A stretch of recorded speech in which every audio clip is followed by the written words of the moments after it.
I have seen some of the previews coming out. Like, apparently, Connect 2.0 will be able to detect your heartbeat.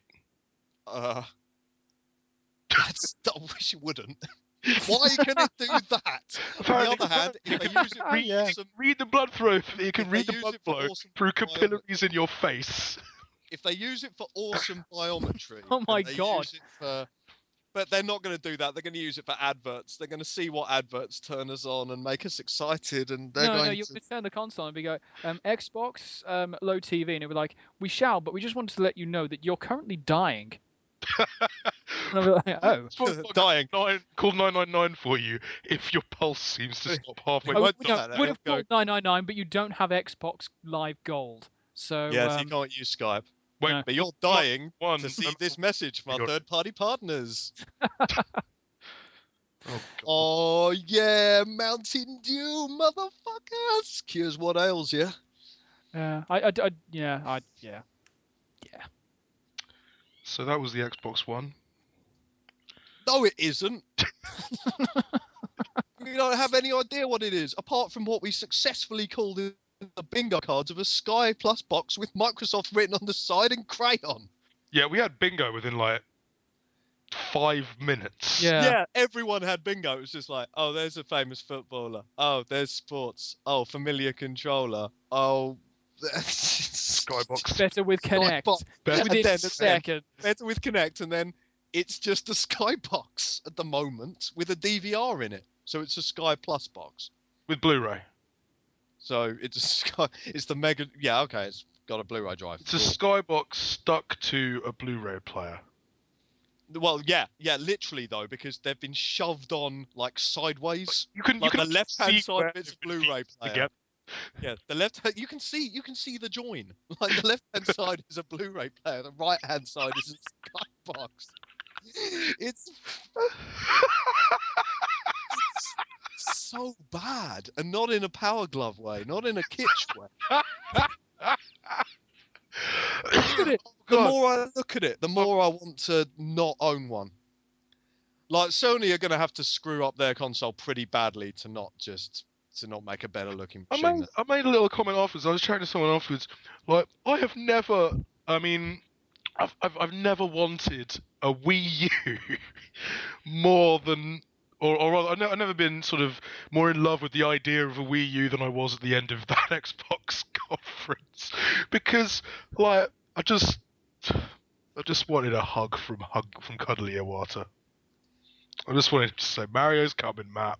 Everything's gonna be fine. No, but you would have said, "Can I have a hug?" And he would have gone, "Oh yes, but please wait," and then walk away. Please understand. Please understand. No. Please wait, and then walk away. Please understand, bitches. Oh, here we go. Xbox One hard drives are permanent and cannot be replaced by consumers. Why? But the USB drive, it will. No, you can plug in external hard drives if you want to. So that's because look at the size of that thing. Because what you want is extra boxes. Can we? I'm just gonna say it's no longer all in one because you'll be having to have loads of USB drives plugged in. It is all in one because it's impenetrable and you can't get inside it.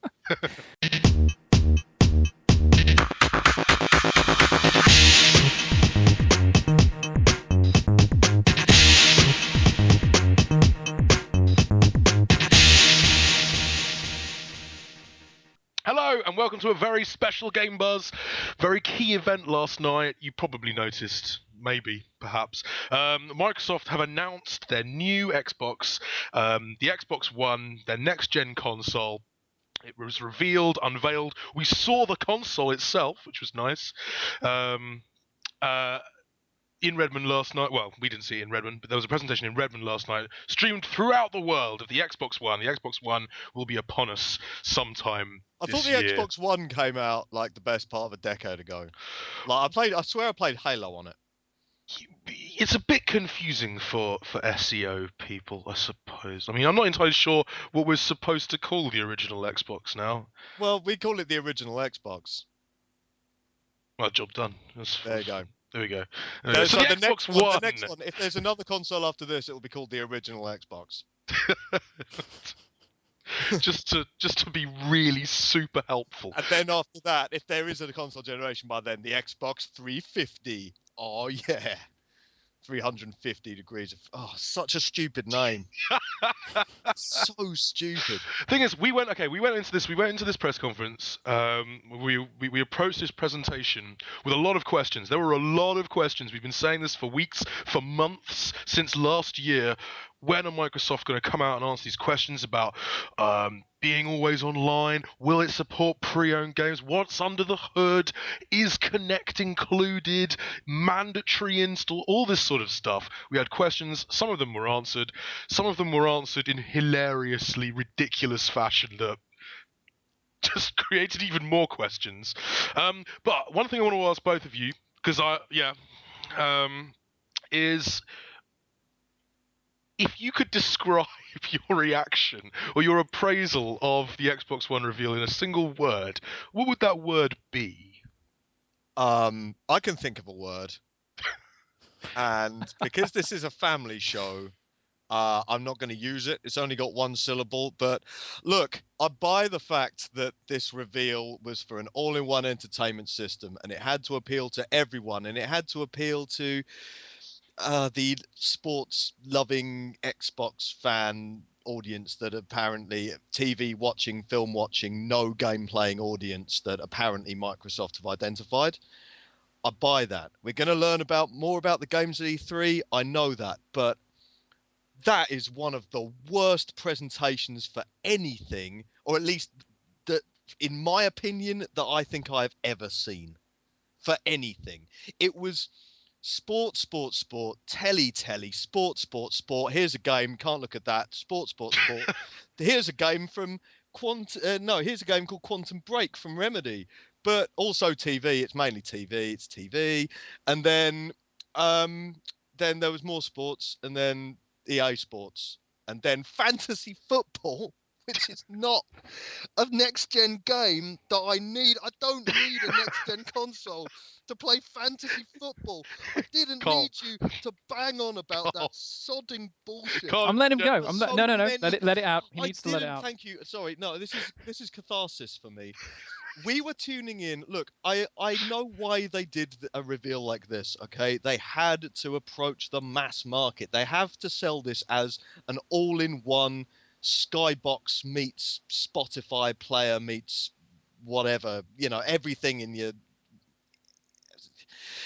It does everything, but on the flip side, as a gamer and as someone who bought the original Xbox to play games and would be looking to buy a next-gen console to play games, as someone whose business the whole Xbox brand was founded on, I felt like that release was just totally unhelpful and actually fairly reductive. I feel that, and I know that a number of people feel this as well, both gamers and developers alike feel totally alienated by that presentation and confused. Yeah, and we'll come on to a lot of those points in a minute. Carl, what was your immediate reaction? Well, yeah. Yeah, well, no. My initial reaction was that was a nice advert for E3. Because that's basically what it was, especially from a gamer perspective. We saw a lot of, yes, we're going to have all of these exclusive IPs. We're definitely having 15 games at launch, 8 of which are going to be new IPs, but we're only going to show you a small tease of 1 or 2. Oh, and Final Fantasy Football. And Final Fantasy Football. That's got to happen now. Yeah, I mean, that was basically all we got in terms from a gaming perspective, and that's really how I should be approaching it, how we should be approaching it, because we're there for the games, really. Plus the fact that I have a TV that can, surprisingly, play TV. So I don't need that sort of thing. I mean, it's great to have it as an all-in-one. That's fantastic. If you are looking to do a mass upgrade, then, get an all-in-one. It's all there. But at the same time, talk of this as of needing to have an advanced television set to do all of this connectivity is kind of, well, I don't know. Well, what that means is that you're basically going to have to already have a set-top box like a Skybox and pay a subscription to that, and you'll then plug it in because the Xbox One has an HDMI in. So Yeah. you'll plug it into the HDMI in, and then the Xbox One will decode that and overlay it with lovely Kinect things. But yeah, as you've said, I can watch television on my television. I've been Exactly. doing that for a while now, actually. And if I don't watch it on my television, I'll watch it on my PC or my tablet on my own terms. Yeah, I mean, at the same time, it's the Connect features that they've got in they look very nice, and I'm sure it works very, very well. Probably a lot better than it did for the 360, because obviously it's been built with the Connect in mind as opposed to an additional thing several years into its life cycle. And the same thing for the way that Smart Glass was being used as well. I mean, I was looking at it and going, man, when I used Smart Glass, it was not that smooth a transition, I swear. But obviously, with it now being built with that in mind, it probably is going to be a bit better. So at the same time, I think a lot of it, I mean, for me, the jury is still out. I'm going to wait until E3, and then I will tell you exactly what I think of the Xbox One. But I'll be honest, the most standout thing for me was from the entire presentation was motion cap dogs. That really was the thing that I took away from that reveal.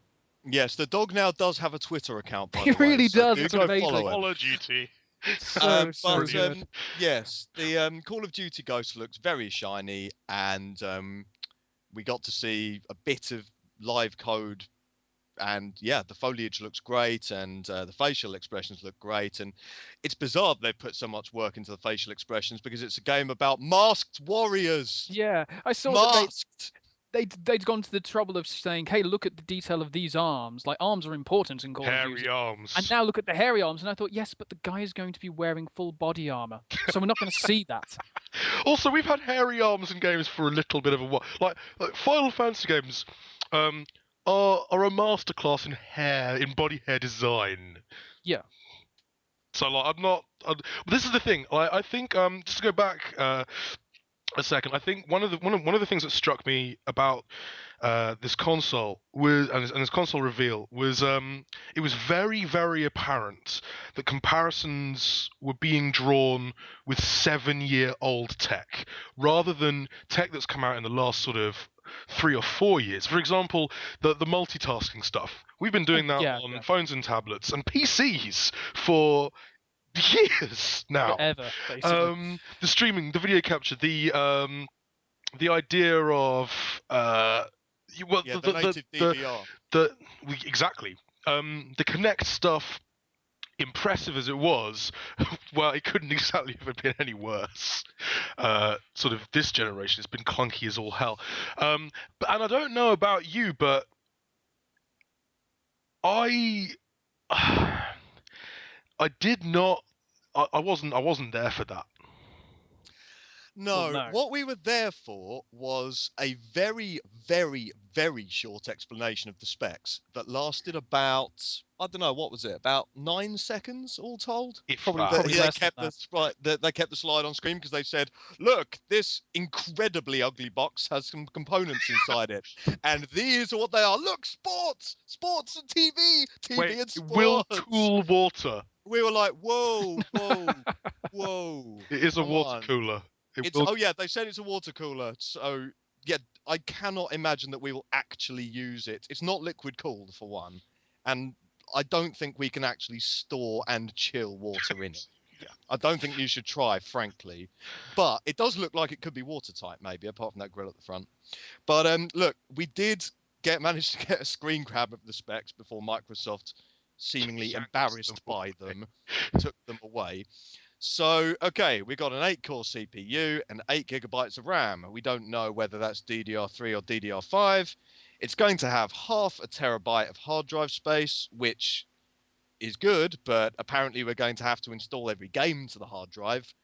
So, being that like Wii U games, I think can be up to, what is it? Like a maximum of like 45 gig or something. I mean, that's just a Wii U game, so I don't know how quickly that's going to fill up. We'll get back to that install stuff, but yeah, carry on. Yeah, we got a Blu-ray drive. We knew that was happening, and then you can put, as we've mentioned, you can put your HDMI in and out of the console. Well, obviously there's HDMI out because otherwise it's a fairly pointless piece of technology. And it's going to have some USB ports because Well, I'm not entirely sure why they've got USB ports, because it's not compatible with any Xbox 360 peripherals. But we assume that you'll be able to plug Kinect into one of these ports if there isn't a dedicated I one. would have thought that'll be on the back. I assume it's stuff like USB, like you can plug it in and watch films and things like that. That's what I assume. But Why? Yeah, yeah, we hopefully. shall see. Or a charger for the controller Yeah. as well. Yeah. And I must be honest, I was impressed, between the god-awful banging on about sports and just hopeless, embarrassing crap that we had to suffer through in that shameful hour. I was impressed with some of the things I saw and wished they'd dwelled on them a bit more. Because you've said that, the multitasking is, the multitasking's been around for ages. Well, yes, but running like very graphically intensive games on PC, like multitasking those can be an absolute bugger. Yeah. And what we're seeing here is, a lot of games now are really not Alt-Tab stable. But what we're seeing here is just by saying Xbox do something, Xbox go home, Xbox Skype, instantly within a second or two, at least with the code and the build they're showing us, we'll be able to jump seamlessly between open applications. We'll be able to, browse trending, or be able to look at the internet, or even watch television while matchmaking in a multiplayer game. Yeah. They've said we can do that. I think this feature is tremendously exciting, and I'm actually kind of excited about Kinect as well. Not because of any of the motion control stuff. I feel that ship has sailed, quite frankly. But I love all the voice commands. That's something I've always wanted to do. And you can say Xbox.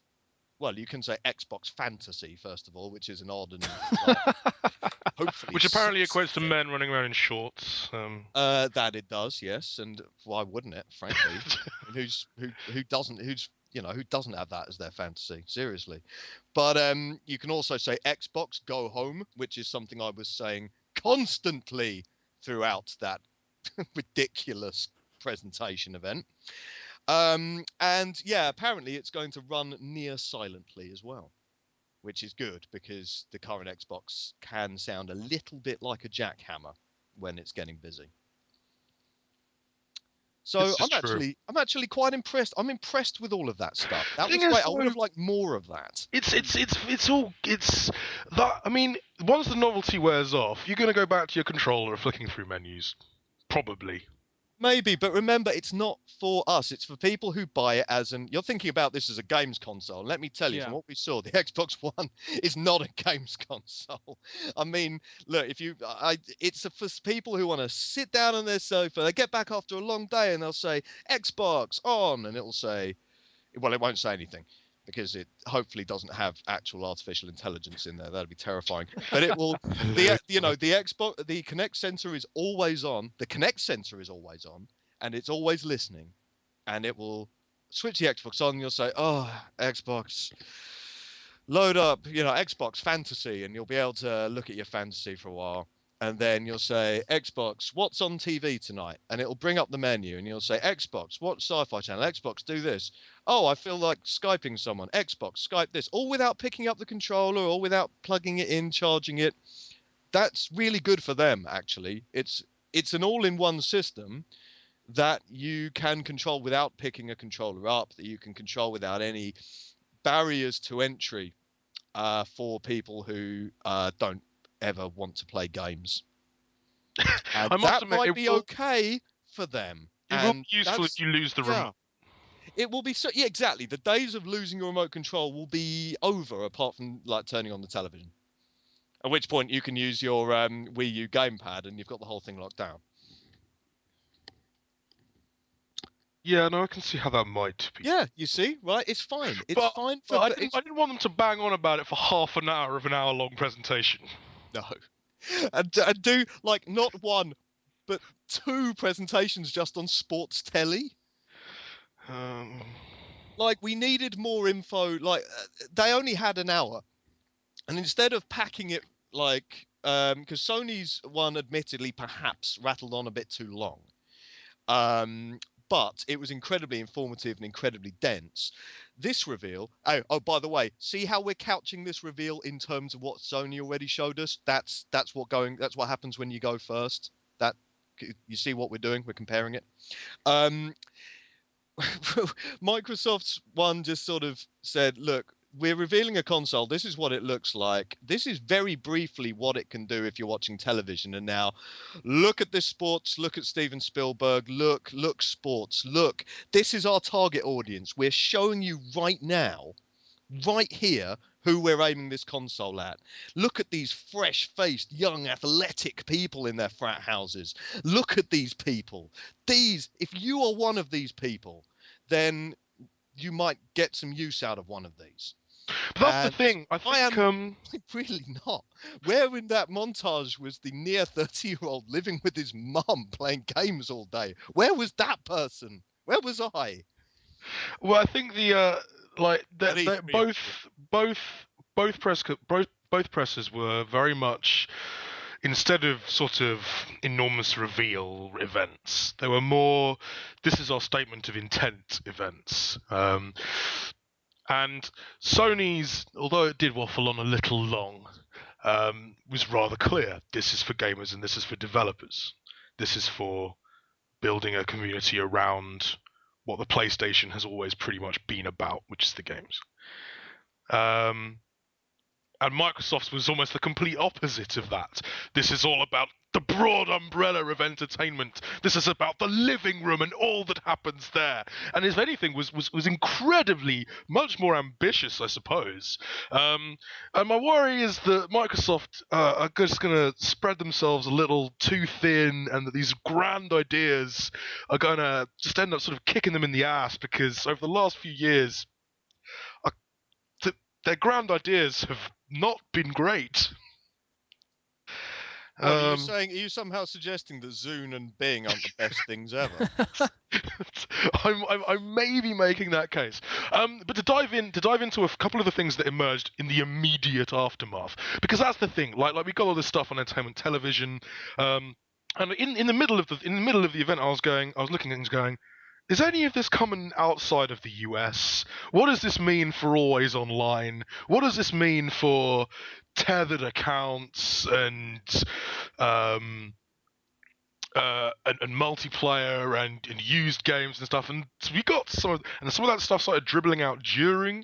There was that Wired piece. Some of that stuff started dribbling. Yeah, out. Anyone with any sense just stopped watching the presentation and just read that article instead. It's fascinating. One thing you touched on earlier, and Microsoft's Q&A that they released immediately afterwards has pretty much confirmed this. Mandatory game installs, which Wired concluded means potentially tethered accounts. That is speculation at this stage, I think. And the most confusing description of Always Online, but not Always Online ever. What do you mean exactly by tethered accounts?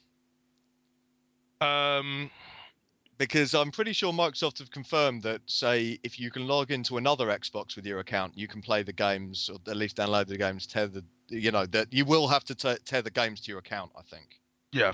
But you won't have to. But it'll all be cloud-based or something. Yeah. Except it's not, because you have to store it locally. Yeah. So from what I understand, say if you've got a copy of the new FIFA, you've bought it and it's all installed on your console, and then you go, say, I take it round to John's. And I plug it in, I log into my account, and we play it, and nobody has to pay anything extra. John's able to play FIFA with me, and it's great. Yep. But then let's say I go home and I leave the disc at John's for some reason, and John goes, "Oh, I'm going to go play on it," and he goes to play it, but because I'm not there logged into my account, or at least I assume that I've logged out of the account, I don't know. That John will go to play it, and it'll be like, oh, you need to pay to play this game because you don't own it. Carl owns it. Yeah, situation you've just described is pretty horrible. But what if you bought FIFA round, and we played it, and I was like, I really want this now. This is good. I want to play this when you go back. I want to buy this. Yeah. And you can say, well, look, the disc right here. We can both have this in a second. You can both have this. Just put it in, pay for that. That could be kind of fun. Apparently, there will also be a facility to trade in games as well somehow. Yes, but there's no details on that, and who's getting the money basically for that as well. That was all really confusing. Yeah, they didn't even touch on any of this. And then, they didn't really touch on any of that in the presentation because they thought, the audience are too stupid and easily distracted to worry about little things like that. Let's show them big burly men kicking balls around for another 5 minutes and talking about fantasy fucking football. But yeah, the FAQ also kind of made a meal of that as well. And statements from Microsoft have made even more of a meal out of that. And the always online thing is bizarrely opaque still as well. Yeah, I mean, I don't, because it said the Xbox One will require an internet connection, but won't need to be always connected to the internet. Yeah, and Kotaku have muddied the waters yet further by suggesting that basically you'll have to log in every day, I think. But this is, for the majority of people, actually probably going to be okay, because it'll suck for people who don't have internet at all, and it will suck for various regions of the world, and Microsoft will have to find some way to circumvent that. But, I mean, when I play my Xbox 360, I will log in. Like, I don't play it for large periods even if I do play it for large periods offline, because I have horrible internet, even if I do play it for large periods, I can probably find some way of logging onto it once per day. Even if only for a little while. But what it means is that basically you're not going to be able to use some of the cool services like trending, which Microsoft claims they invented. Did you invent trending, Microsoft?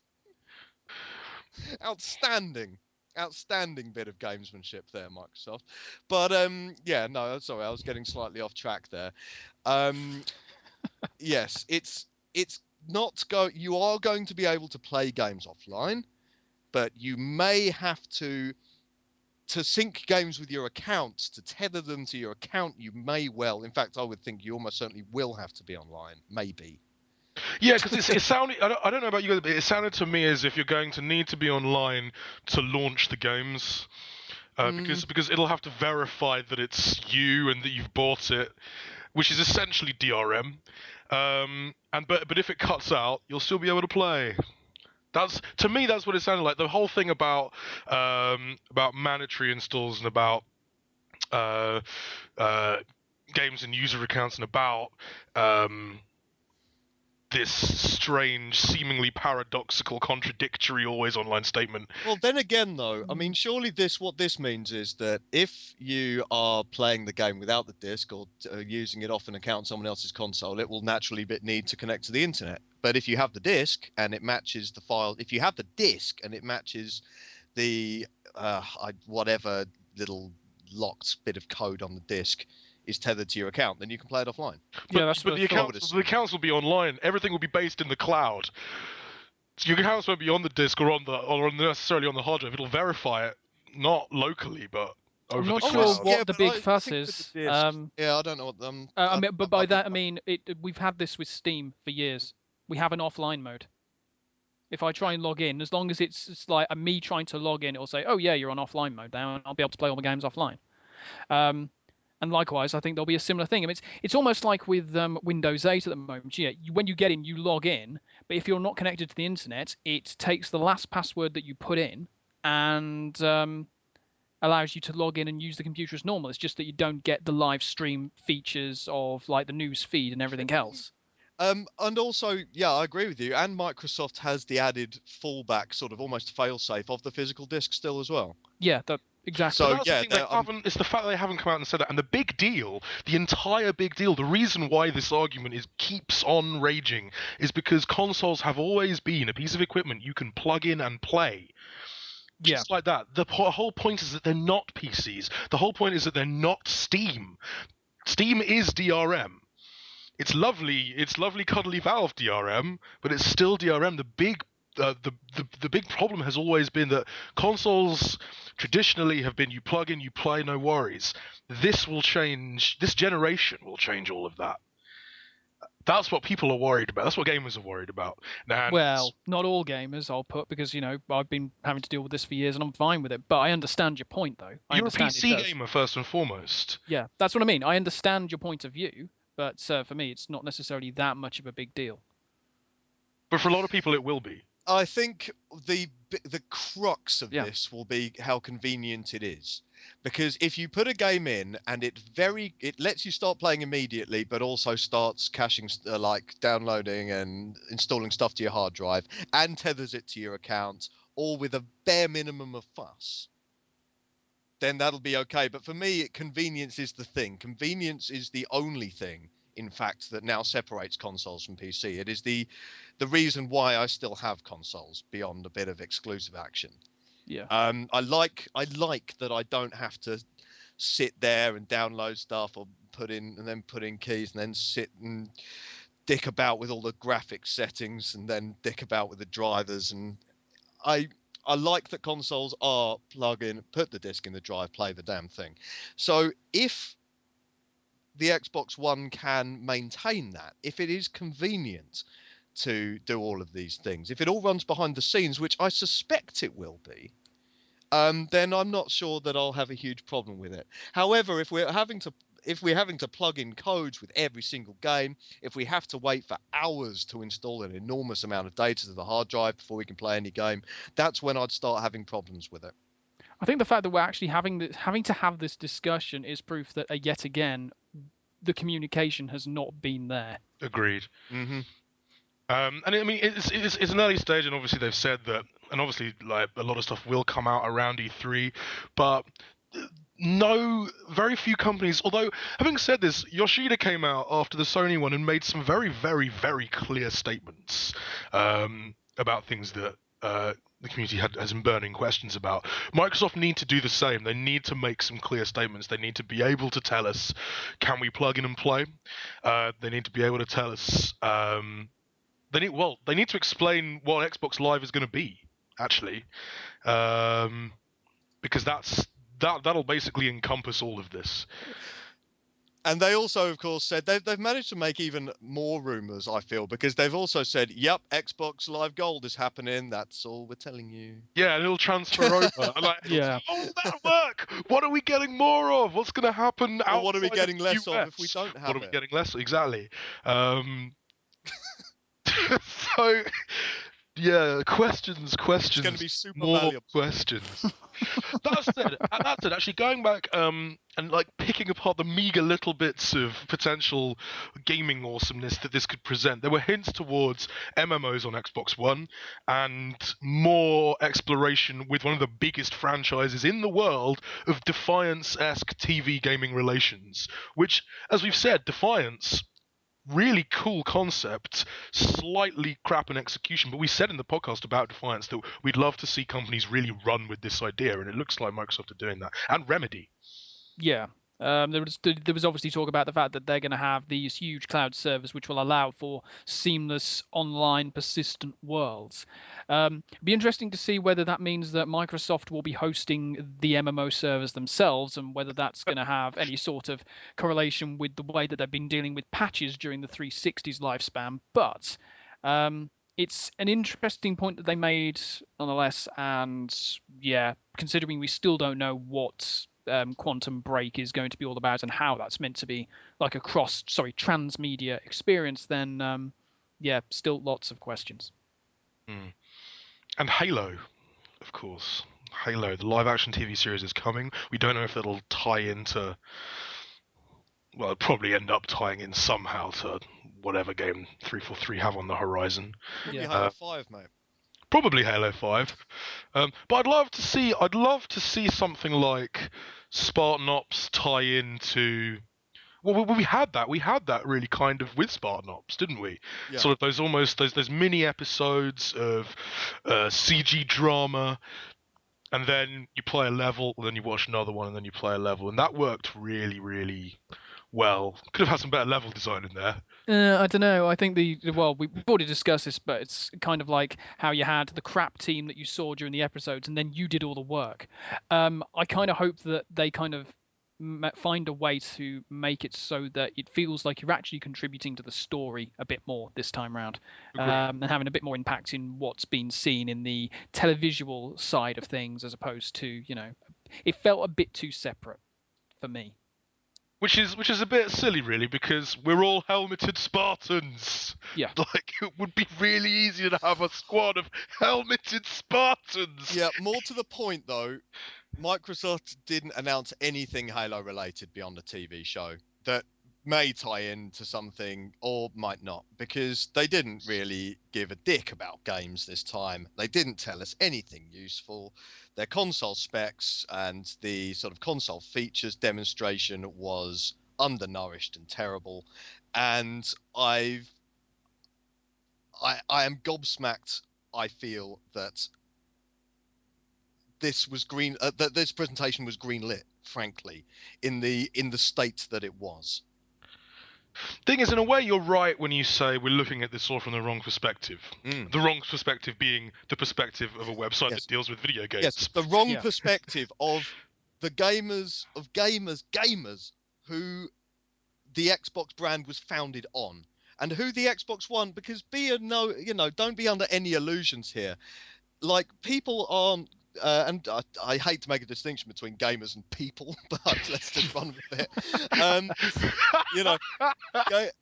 The fact is, if like someone who does not play games regularly is looking for an all-in-one TV solution, I mean, chances are, I don't know if they're going to buy an Xbox One or not. I don't think Microsoft can rely on the Xbox One competing with brands like, Sky, and they may not even be competing. Smart TVs. And smart TVs. They're providing functionality that already exists on numerous devices.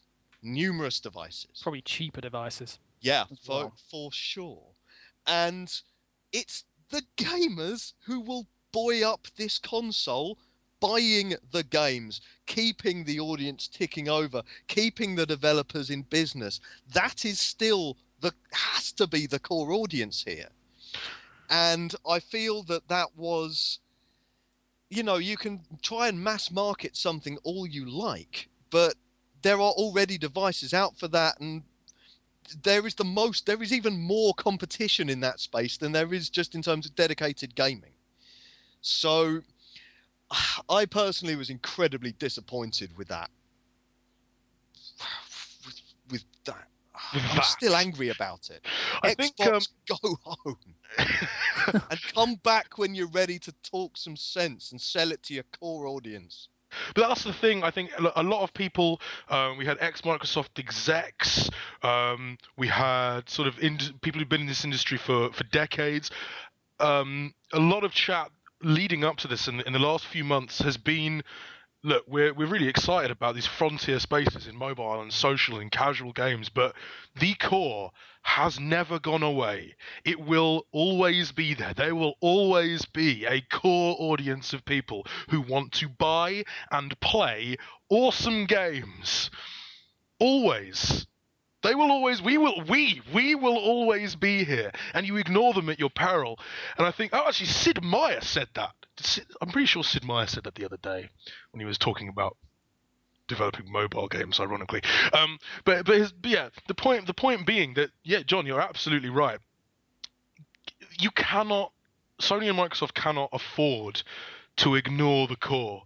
Ignore the core. Ignore the core, because at the end of the day, like, it might see you well in the short term, but long term, there's not really a huge amount of stability there. No, and there's no tail. I mean, you buy an Xbox, and maybe you get Xbox Live. That's a bit of money coming in, and then you'll pay third-party TV services after that. Yeah.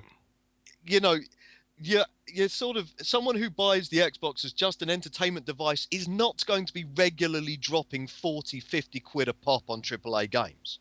They're not necessarily going to be subscribing to your top tier services. They're not going to be consuming your peripherals. No. As you say, it's short term, but it's going to be short-sighted, and they've got to wait for E3. I think that's the point. I mean, both presentations, both Sony's back in February and this one now, they've both and you said this earlier, Carl. They've both set the scene for E3, and it's going to be incredibly hotly fought and contested. And hopefully now we've got the console stuff out the way. All of the hardware stuff has gone out the window.